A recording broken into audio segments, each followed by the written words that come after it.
work today. Not sure if that's the best choice, but gas is so expensive these days. And I need the exercise, so I have my little lunch here, got my little water. I've got this bag to put the camera in, got my little lunchies, and clothes for when I get to work.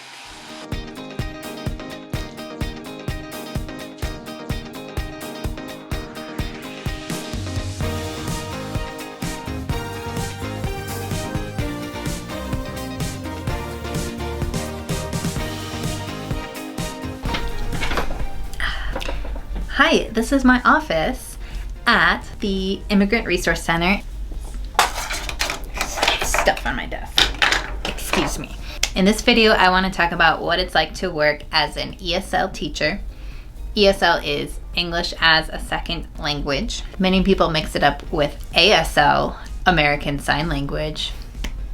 So I teach ESL among my other jobs of coordinating volunteers, playing in bands, teaching piano. In this video, I want to talk about what it's like, why I do it, some of the negative parts of the job, and then I'm going to get into some historical, philosophical stuff, which is the best part, so stick around to the end. I currently teach in Colorado, and my students are adults. In the past, I taught K through 3rd grade and 1st grade, and I've had students from all over the world. Argentina, China, Mexico, Nigeria, Russia, France, South Korea, Nicaragua, Germany, Ukraine, Iran, Mongolia, Afghanistan, and so on.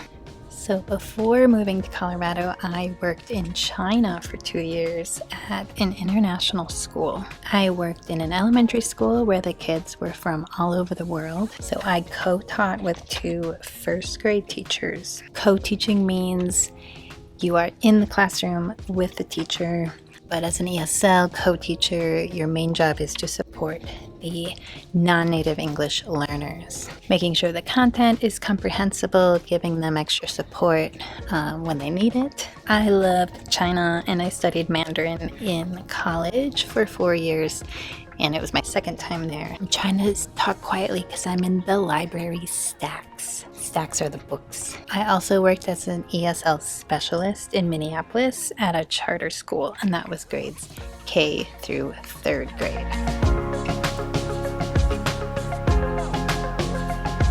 Anyway, I've done this for a while, probably 10 or 11 years. How did I get in this line of work? So in college, I could never settle on a major. I changed like 8 times. I was like, I'm an English major, I'm an art major, I'm a Asian studies major. I ended up getting an Asian studies major because I just took so many Chinese classes. And then I also decided to get an ESL license because I thought it could help me travel and work, for a few years. It'd be practical to have. And here I am, still teaching ESL.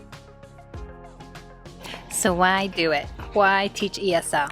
For me, it's the creativity of it. I get to mix language, which I love, with other things I love: music, art, stories. I can draw, I can sing, I can act. But you don't want to see my acting. And I make the students do all of these things. And the other big reason is connections. I've had such wonderful students.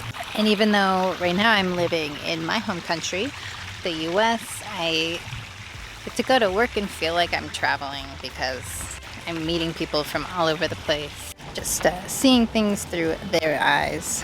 And another reason to teach ESL is the challenge of it. Speaking and understanding a language is something we take for granted. So teaching a second language, you really have to put yourself in your students' shoes. You really have to constantly imagine yourself as the students, providing comprehensible input, asking yourself, is this enough challenge? Is this too much challenge?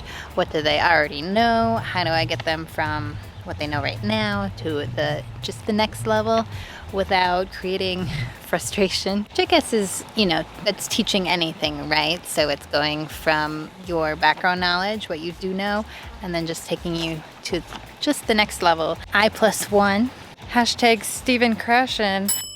where I is what you already know. You don't want I plus 0, that would be boring.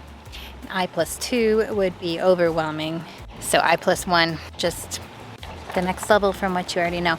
This is a challenge for all teachers. Even if I do this for my whole life, I will still be challenged by this. It's a fun challenge, it's a good challenge, but you never fully master it. So the past year I have learned to teach online using Zoom, and this is what that looks like. Anyone get to question 10? Sometimes I need to change success. Chasing success. Okay, Luna and Juhi, you're in room 3. You guys do they'd, you'll, who's. What are you doing? Every day I say my son.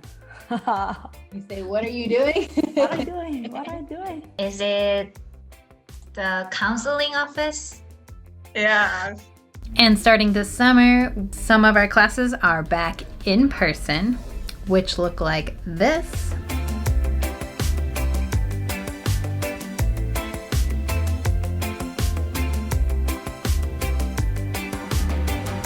Ernest, do you want to read number 2? Her last name is Harris.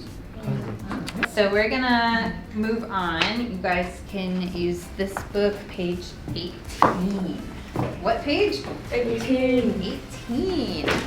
And I've decided to be very ambitious and try a hybrid class. So some of the students are in person and some are online using a Zoom room.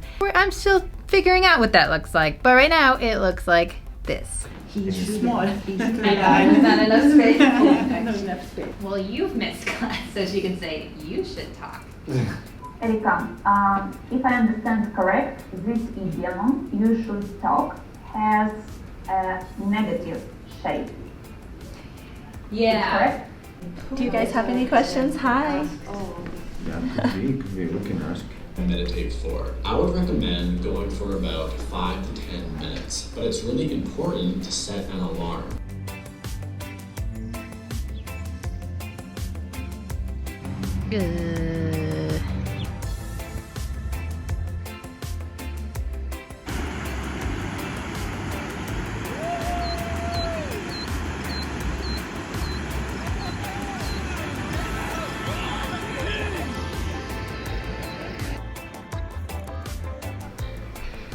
And welcome to my home office.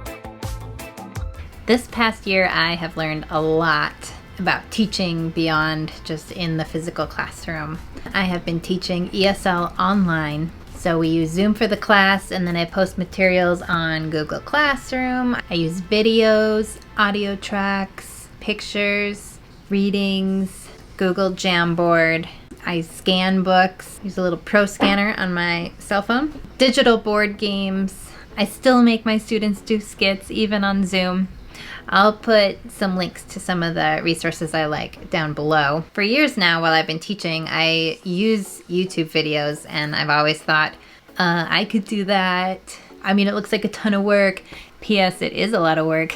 But I always thought of videos I wish were out there that were not. So also during this pandemic, I did have time to start this YouTube channel. It's questionable whether I have time to continue it. I have learned so much, the whole process. It's a whole new, I am using my experience as an ESL teacher, but then there's the video editing, there's the lighting, there's the script writing, there's the sound effects, the music, so much new stuff for me to learn. And it feels good to put lessons out there. I'm just learning as I go, but hearing students, either my students say the videos are helpful or people I don't really know online leaving grateful comments. It's a really cool thing. It's, like I said, a ton of work, but very enjoyable and hopefully useful.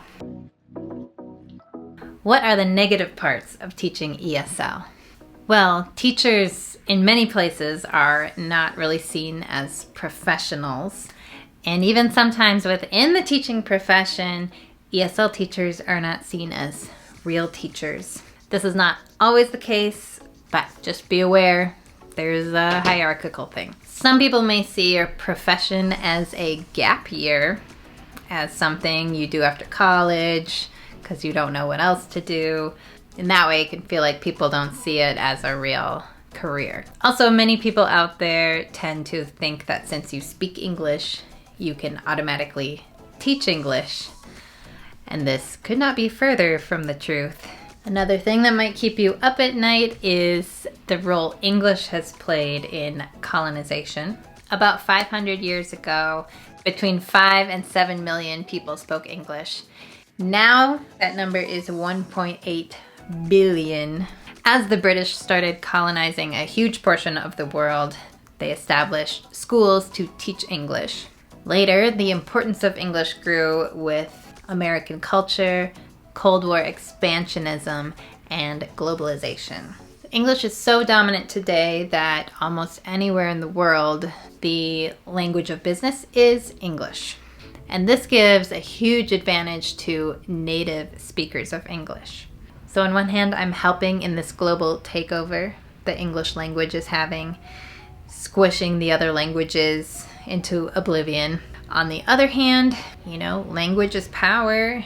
In this world, English is power. It's anything international relationships between people of differing groups. While I'm here in the United States, it's immigrants coming and learning their rights, getting better jobs, navigating their new world.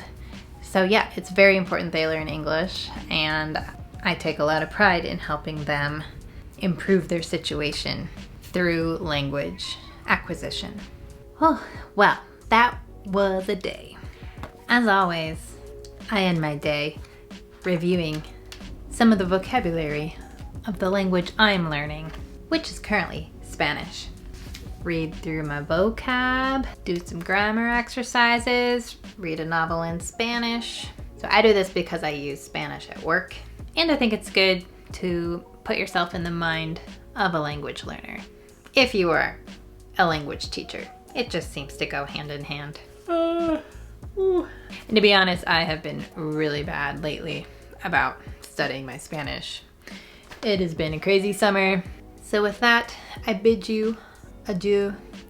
Let me know in the comments your experiences teaching a language or your questions about being an English teacher.